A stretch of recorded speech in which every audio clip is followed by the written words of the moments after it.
KXTC Podcast. Bonjour à tous, je suis très heureux de pouvoir réaliser ce que je faisais déjà en radio FM, à savoir accueillir les maires de ma zone d'écoute pour qu'ils puissent présenter leurs vœux aux auditeurs. Pour l'année 2022, j'accueille au micro Gilles Vincent, maire de Saint-Mandrier, dans le Var, qui nous présente ses vœux pour cette nouvelle année. Merci de me donner l'occasion de m'adresser aux Mandréennes et aux Mandréens. Alors nous sommes en Provence. Saint-Mandrier est en Provence. Mes premiers vœux, je vais les faire en provençal, dans notre langue. Et voilà ce que ça donne. Bon annado, ben agrado, ben accompagnado, uroso, frucose et una santé sans Covid. En français, ça donne bonne année, bien accompagnée, heureuse, fructueuse et surtout à tous, une santé sans Covid.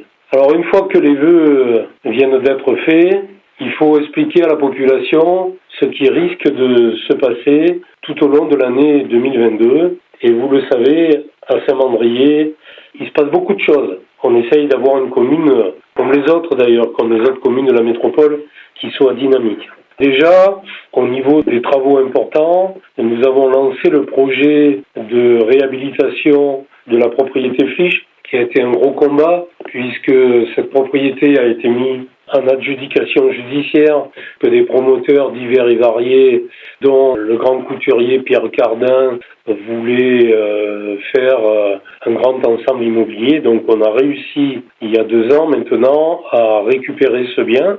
On l'a fait acheter par l'organisme foncier public régional qui est le PFR, et on a racheté à l'EPFR les anciens bâtiments, et notamment la maison de maître, qui est magnifique et qui se trouve au Père-Roland. Alors pour y faire quoi ? Je pense que maintenant les Mandréens sont bien au courant. Pour y faire un centre aéré dans son rez-de-chaussée, et à l'étage, le conservatoire de musique à vocation régionale qui est porté par notre métropole. Alors tout ça pourquoi ? Parce que jusqu'à présent nos centres aérés se déroulaient dans les écoles avec des petits soucis, puisqu'à chaque fois il fallait déplacer le matériel des enseignants, et puis lorsque le centre aéré était terminé, remettre le matériel. Et puis pour le conservatoire de musique, il se trouve au Père-Roland aujourd'hui, il est en très mauvais état et il convient absolument de le rénover. Et donc on a pensé réhabiliter cette vieille et belle propriété pour refaire un centre aéré et une école de musique. On a maintenant fait toutes les études, on en est à la phase des permis. J'avoue que je suis très heureux qu'on puisse avancer dans cette réhabilitation. Alors on a fait racheter toutes les parties non construites par le Conservatoire du Littoral, ce qui veut dire que demain, ce nouvel ensemble de centres aérés et de conservatoires de musique se trouvera dans un écran de verdure. Ce sont des travaux qui vont se dérouler sur à peu près 2 ans, qui vont être conséquents, puisque le montant des travaux est d'à peu près 5 175 000 €, en sachant que à peu près un tiers des travaux seront financés par la métropole et qui devraient rester, une fois les subventions déduites à charge de notre commune, un peu plus d'1 million d'euros. Début de travaux programmés en fin d'année pour une réalisation qui devrait se terminer pour la rentrée des écoles septembre 2023.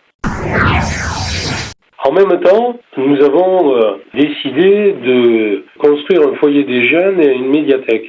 C'est à l'issue d'une réflexion que nous avons eue dans notre équipe municipale de la majorité, qui a consisté à se poser la question, et finalement, pourquoi on ne mettrait pas le foyer des jeunes et la médiathèque dans un même bâtiment, lequel bâtiment pourrait être proche des écoles, de telle façon que les écoles puissent bénéficier de ces 2 structures. On est arrivé à trouver un lieu. Là aussi, nous avons fait toutes les études qui étaient nécessaires pour lancer le projet. Et là, c'est pareil, nous en sommes au niveau de l'instruction du permis de construire. Le début des travaux est aussi fixé vers la fin de l'année pour un démarrage aussi en septembre 2023. Là, le montant est un petit peu plus faible. Il s'agit d'un montant d'1,4 million d'euros. Donc ça y est, ces projets sont partis, on va les laisser vivre. Les élus en charge et des travaux et des finances, avec les commissions ad hoc, vont suivre ces travaux. dès la mi-janvier, nous allons aussi, avec le Conservatoire du Littoral, nous lancer dans la renaturation de la plage de la Coudoulière. Le constat avait été fait en 2008 avec le Conservatoire et on s'était dit que cette plage avait été artificialisée au fil des années, avec un parking goudronné, avec des enrochements, et que ça valait peut-être la peine de revenir à la situation à l'origine de cette plage de la Coudoulière, une plage de galets. Toutes les plages qui s'appellent Coudoulière, ça veut dire que nous avons des galets. Le nom des galets en provençal, c'est Coudoulet. Cette plage de la Coudoulière, on a estimé qu'elle méritait mieux. Et donc le Conservatoire, sur la base d'une étude qui a été faite par le CEREJ, nous a fait une proposition qui nous a plu et qui consistait à enlever les enrochements aux endroits où ils étaient les moins efficaces, à enlever le goudron du parking, à refaire une pente douce qui sera arborée avec des arbres et des arbustes endémiques à notre presqu'île. Et puis nous avions des vieux terrains de tennis qui se trouvaient à côté du fort de la Coudoulière. On a décidé d'en faire un théâtre de verdure et ça nous a beaucoup plu. Donc une enquête publique a été réalisée en 2010. Tous les participants ont donné un avis favorable. Nous étions presque dans la démarche de lancer les travaux lorsque une association a fait un recours gracieux contre ce projet qui nous a fait perdre un peu de temps. Malgré le fait que l'ADREAL, qui est l'organisme d'État, avait donné un avis favorable au projet, que la commune avait donné un avis favorable, on a dû attendre que tous les délais de recours soient purgés, et donc c'est le cas aujourd'hui, que les travaux devraient démarrer. Chaque année, dans le cadre du budget que nous allons voter au mois d'avril, nous avons des travaux qui sont moins importants que les projets structurants dont je viens de vous parler, mais qui permettent quand même un bon fonctionnement de la commune.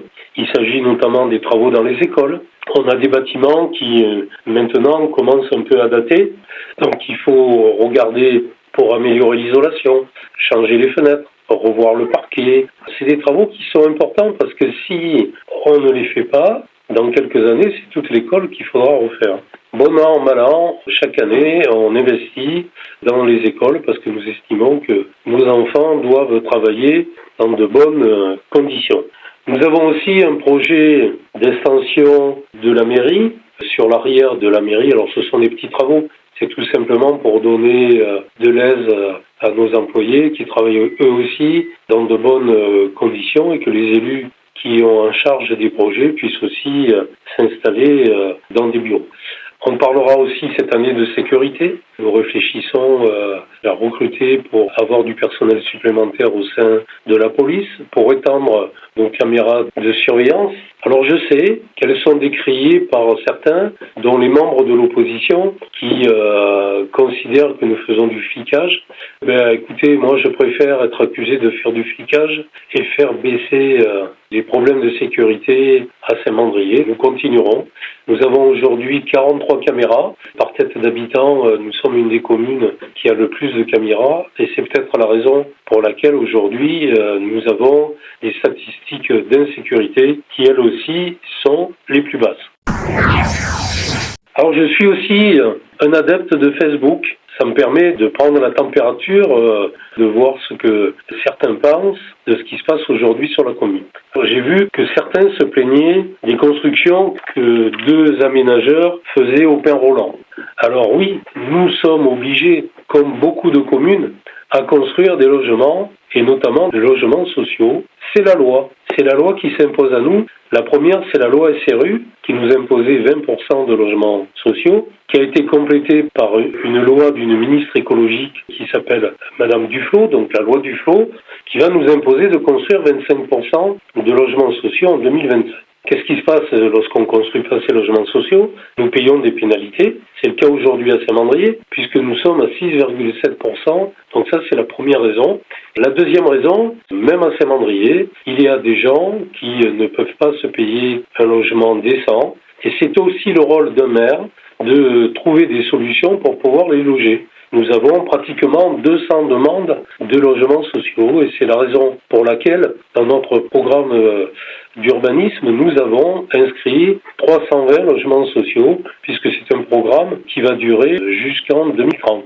Alors certains se plaignent qui habitent aux alentours des chantiers que ça fait du bruit. Ben oui, en général, un chantier fait du bruit. J'ai d'ailleurs demandé à la police municipale d'intervenir, puisque le chantier commençait très tôt, à 6h30 du matin. Ça, c'est anormal, c'est même incorrect. Donc, on a fait intervenir la police municipale. Mais il n'empêche que nous devons construire ces logements. Et je réponds à ceux qui nous accusent sur Facebook de bétonner la commune. A priori, ces gens qui écrivent ça, ils vivent dans des immeubles. Avant leur immeuble, il y avait des vignes.